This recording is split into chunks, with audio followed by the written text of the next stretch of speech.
एवढी मोठी आजी एवढी मोठी आजी एवढी मोठी आजी एवढी मोठी आजी मोठी मोठी आजी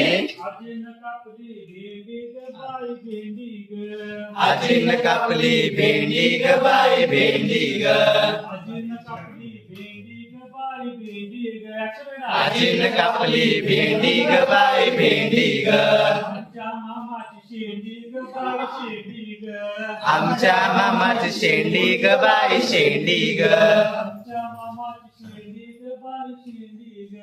आमच्या मामाची शेंडी ग बाई शेंडी ग एवढी मोठी आजी मोठी मोठी आजी एवढी मोठी आजी मोठी मोठी आजी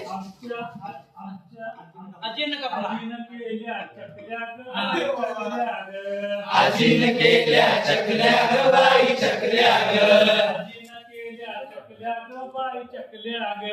आजीनं केल्या चकल्या ग बाई चकल्या ग आमचा मामा टकल्या ग बाई टकल्या ग आमचा मामा टकल्या ग बाई टकल्या ग आमचा मामा टकल्या ग बाई टकल्या ग आमचा मामा टकल्या ग बाई टकल्या ग एवढी मोठी आजी एवढी मोठी